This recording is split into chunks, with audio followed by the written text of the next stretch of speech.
of Easton and Northampton County, I hold in my hand a document, a declaration from the Continental Congress in Philadelphia, a declaration which will free these colonies from British tyranny from this time forward.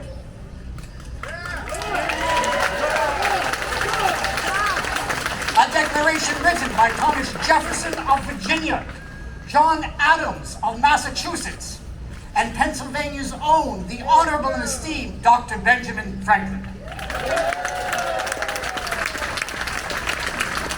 In the presence of our own flag made by the citizens of Easton, in the presence of Colonel George Taylor, and the brave men who will go to aid General Washington to defend New York with brave Pennsylvania rifles. It is my honor to read to you this declaration, citizens of Easton and Northampton County. Will you hear this document read? Will you hear this document read?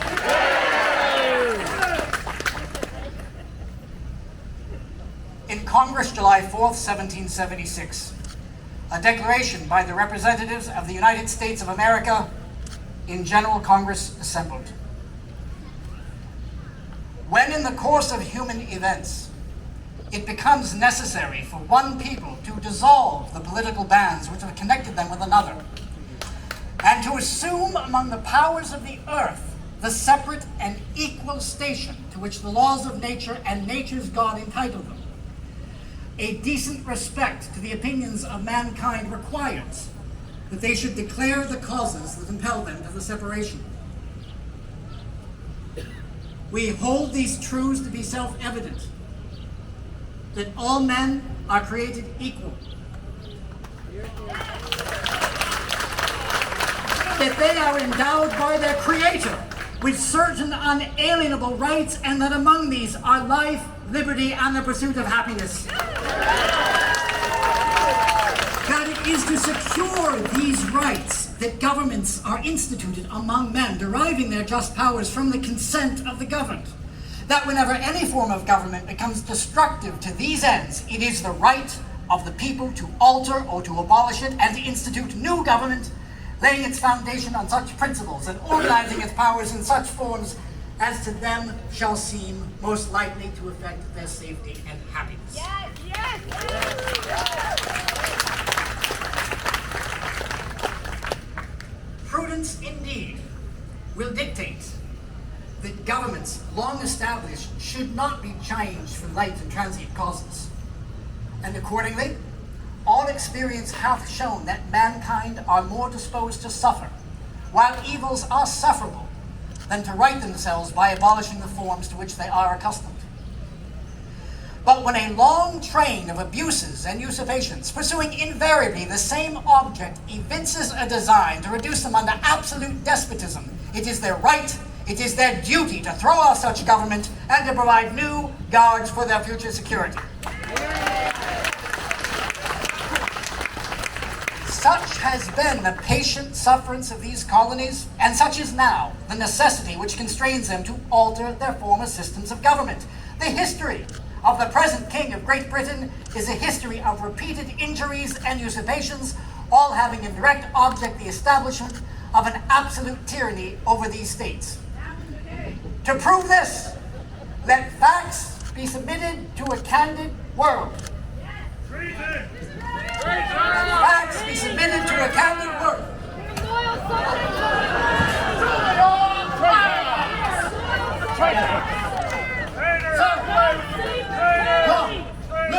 Sir, arrest these people.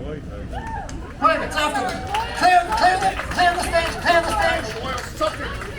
Bring them to the side.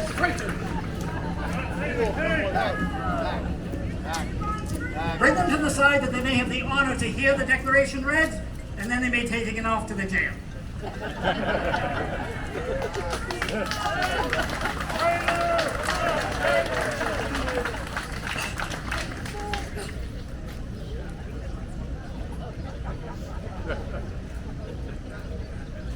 To prove this, let facts be submitted to a candid world.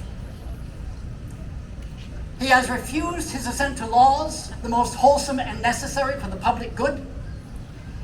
He has obstructed the administration of justice, by refusing his assent to laws for establishing judiciary powers. He has made judges dependent on his will alone for the tenure of their offices and the amount and payment of their salaries. He has erected a multitude of new offices and sent hither swarms of officers to harass our people and to eat out their substance. He has kept among us in times of peace standing armies without the consent of our legislatures. He has affected to render the military independent of and superior to the civil power, for quartering large bodies of armed troops among us, for protecting them by mock trials from punishment for any murders which they should commit on the inhabitants of these states, for cutting off our trade with all parts of the world, for imposing taxes on us without our consent, for depriving us in many cases of the benefits of trial by jury, for transporting us beyond seas to be tried for pretended offenses, for taking away our charters, abolishing our most valuable laws, and altering fundamentally the forms of our governments. He has abdicated government here by declaring us out of his protection and waging war against us. He has plundered our seas, ravaged our coasts, burnt our towns, and destroyed the lives of our people. He is at this time transporting large armies of foreign mercenaries to complete the works of death, desolation, and tyranny already begun, with circumstances of cruelty and perfidy scarcely paralleled in the most barbarous ages and totally unworthy of the head of a civilized nation.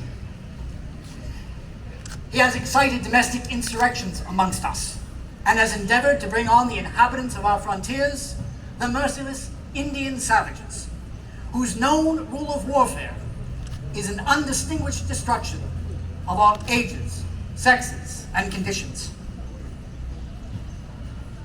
In every stage of these oppressions, we have petitioned for redress in the most humble terms. Our repeated petitions have been answered only by repeated injury. A prince whose character is thus marked by every act which may define a tyrant is unfit to be the ruler of a free people.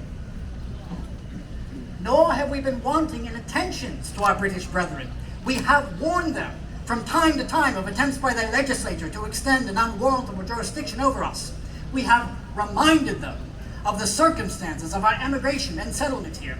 We have appealed to their native justice and magnanimity, and we have conjured them by the ties of our common kindred to disavow these usurpations which inevitably interrupt our connections and correspondence.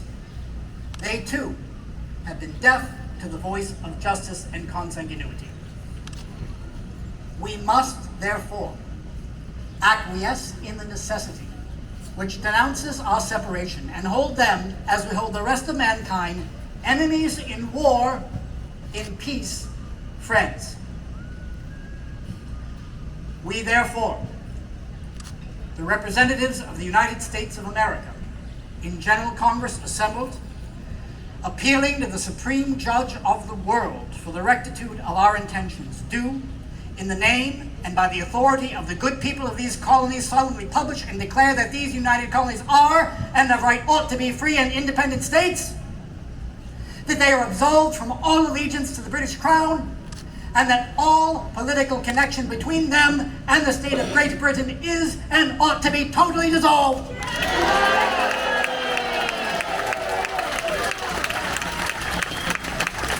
And for the support of this declaration, with a firm